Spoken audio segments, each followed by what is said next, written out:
Sigo conversando con Henkel García, analista financiero, director de Econométrica, como saben, también ingeniero químico, hablando del tema económico, bueno, muy activo en esa área, y ya saben que tienen a disposición la cuenta Twitter. Están llegando muchas preguntas y comentarios, pero quería también detenerme antes de pasar a la interacción con los televidentes sobre el tema de la gasolina. El presidente de la República viene, bueno, desde hace ya varias semanas anunciando el aumento del precio de la gasolina. Dicen que para esta semana finalmente se va a dar. ¿Cómo cree que eso va a impactar también en la economía? Porque tenemos ciertamente una de las gasolinas más baratas del mundo, pero se habla de dos precios, para el que tiene el carnet de la patria y el famoso precio internacional, que no se sabe cuánto es. Sí, un asunto de mucho cuidado por lo siguiente, porque como hablábamos en el bloque anterior, para mí el gran perdedor de todo este grupo de medidas es la clase media profesional.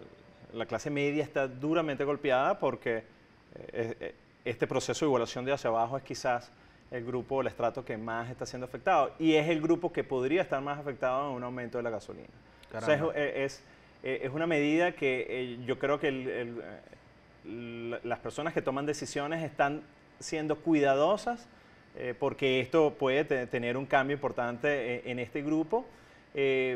Claro, esto pudiese tener un impacto fiscal, ¿no? Que es importante. Todo depende de lo que vaya a hacer el gobierno con ese dinero que se recaude adicional, que pudiese terminar siendo una reducción del déficit fiscal. Ojalá sea así, porque es algo sano, porque una de las cosas que tiene Venezuela que hay que mejorar es la parte monetaria financiando ese déficit y el déficit fiscal como tal, porque si pudiésemos atribuir un origen de la hiperinflación, por supuesto tenemos que enfocarnos en lo fiscal. O sea, un gobierno que gasta más, un país que gasta más de lo que le ingresa, tiene presiones inflacionarias. En el caso de Venezuela, como es exacerbado, tenemos presiones hiperinflacionarias. Importante también preguntar si cree que hay un mal asesoramiento definitivamente en el ámbito económico, por lo que usted está diciendo incluso, y no es la opinión nada más suya dada su experiencia, sino la de también otras personas ligadas al mundo de la economía, economistas, expertos y más, que coinciden en muchos de estos puntos. Y uno se pregunta, ¿el gobierno no se sienta a analizar las medidas que va a tomar, o entonces habrá una intención? Sí, hay varias cosas que yo creo que, y yo creo que hay cierto consenso en este punto, que es, yo creo que es la parte ideológica, que hay personas que creen que este es el camino. Por eso destacaba que hay que tener claro y convencerse que este no es el camino. Y también grupos que se benefician de este actual sistema, de este actual modelo. Yo creo que es la convivencia de esos dos grandes grupos. Claro, yo creo que la sociedad ya entendió. Cuando tú le preguntas a las personas si quieren control de precios, prácticamente el 90% de la gente te responde que no. Claro, hay una distorsión porque la gente también piensa que alguien debe ponerle coto.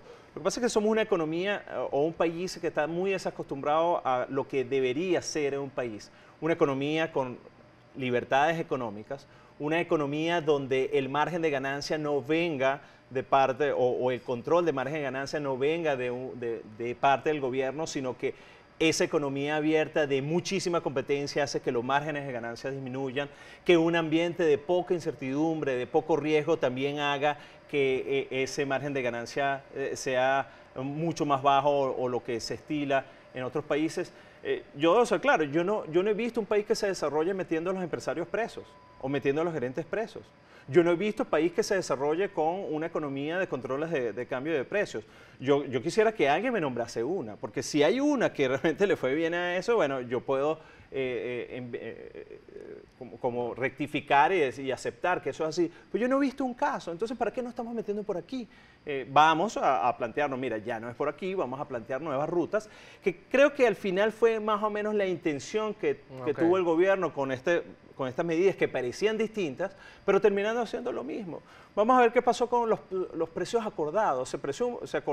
Supuestamente acordó un precio de la carne que no estaba ajustado a la realidad. ¿Y qué pasó con la carne? Desapareció. Lo mismo pasó con el pollo, lo mismo pasó con el cartón de huevos.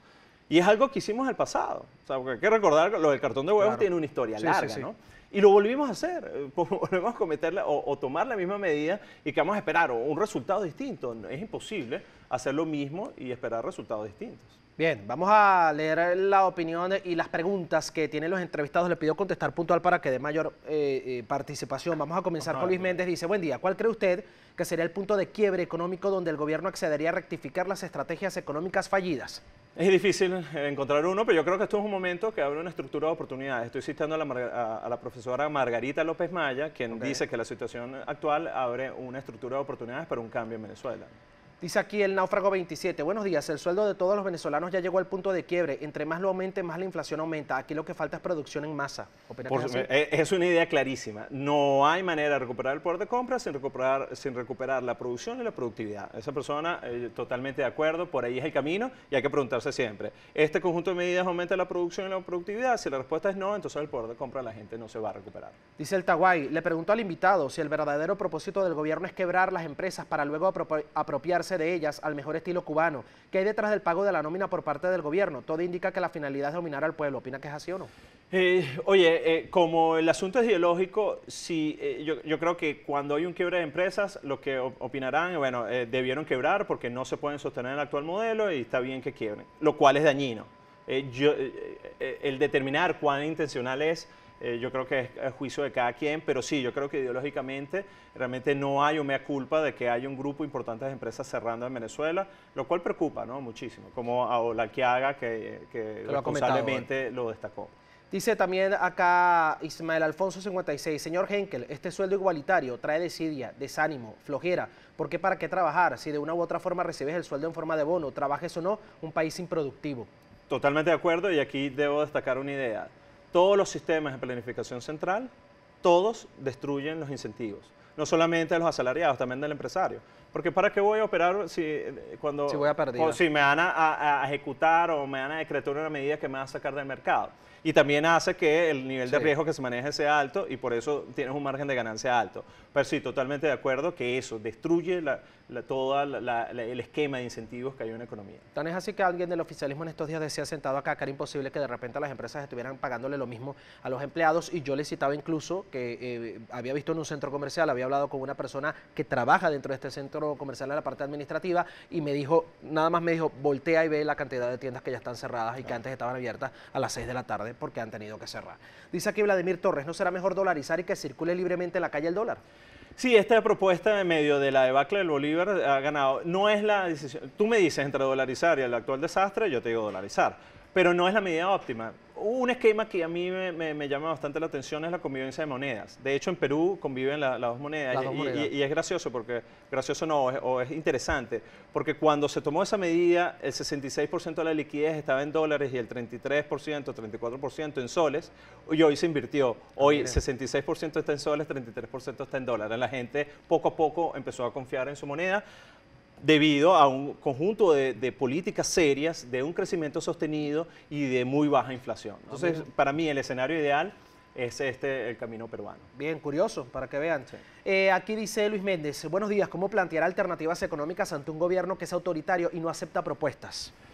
Yo creo que se puede hacer un trabajo mucho más claro, no solamente desde el mundo político, de diferentes sectores, yo creo que se puede llegar a una especie de consenso, mira, este es el camino que vamos a tomar después o cuando se rectifique el camino. O sea, cuando ya la dirección esté rectificada, este es el conjunto de medidas y esto es lo que nos puede esperar. Porque la gente se desesperanza. La gente, y de hecho, la alta inmigración tiene que ver con gente que no ve un futuro claro en Venezuela, pero que es posible. Todos los países que han pasado por crisis similares la han superado y han crecido de manera sostenida en el tiempo. Llámese Nicaragua, Bolivia, Argentina, la misma Perú, Zimbabue, también es otro de los países que haciendo ciertas medidas también creció de manera importante después de su hiperinflación. Dice Américo Pernalete, con la inflación galopante y sin ver una alternativa de parar esta hiperinflación, piensa que le quitarán más ceros al bolívar soberano, que ya de soberano le queda muy poco. De continuar esto, por supuesto, la necesidad de volver a quitar ceros va a estar allí, no es nuevo, en otros casos de hiperinflación ha ocurrido y bueno, en Venezuela no va a ser la excepción. Si no corregimos, hoy por hoy que no haya escasez de efectivo, de repente ya volveremos a tener escasez de efectivo, volveremos a tener la presión de quitar ceros a la moneda porque son inmanejables. Tenemos que corregir los problemas de fondo para que esto no ocurra nuevamente. Dice Juan Torres, la hiperinflación no termina si no hay cambio político. Es necesario acabar las regulaciones de precios y abrir la confianza a las empresas privadas a trabajar libremente con controles gubernamentales, pero los excesos que los hace este desgobierno. ¿Qué opina? Es una variante. Muchas hiperinflaciones terminan con cambio de gobierno, no necesariamente terminó con cambio de gobierno, pero sí termina con un cambio radical en la manera de llevar a la economía, incluyendo Zimbabue. Zimbabue no terminó con cambio de gobierno, pero la presión de que haya un cambio de gobierno es así. Todos los países latinoamericanos con hiperinflación terminaron con cambio de gobierno. Son procesos muy destructivos, te destruyen la economía y por eso hay presión para cambio de gobierno, pero sí hay que destacar que no necesariamente. Lo que sí es un punto en común en todas las hiperinflaciones, como terminan, es un cambio radical en cómo se lleva la economía del país. Bien, dice acá Vicente, Acción Manuel, buenos días, arroba primera página, arroba Derek B, al invitado. Un aumento de la gasolina drenaría la liquidez emitida con el aumento de salarios. ¿Sería un próximo paso extinguir el bolívar para pasar a una nueva moneda? Por ejemplo, un petro. Sí, puede tener efectos de recoger liquidez y también de disminución del déficit fiscal. Va a depender de lo que se decida, de lo que se haga con esos bolívares, porque muy bien el gobierno puede recaudar esos bolívares y gastar eso y más.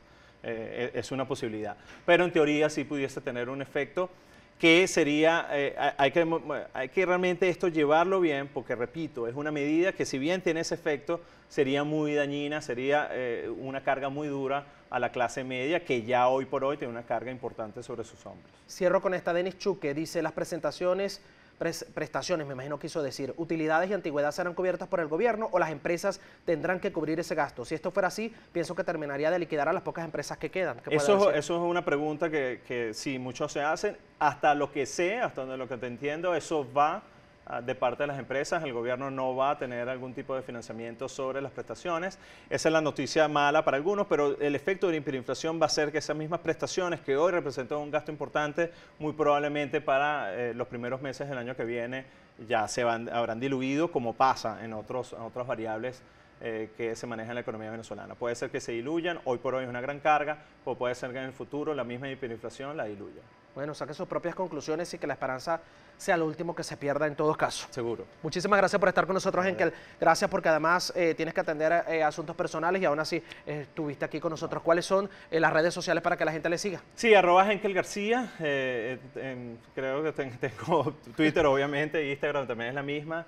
Y bueno, la arroba econométrica, que también ahí están las cuentas de los diferentes directores. Perfecto, ahí está, ya lo tienen para que se comuniquen con él si lo desean y puedan ver la información que siempre están colocando en este sentido.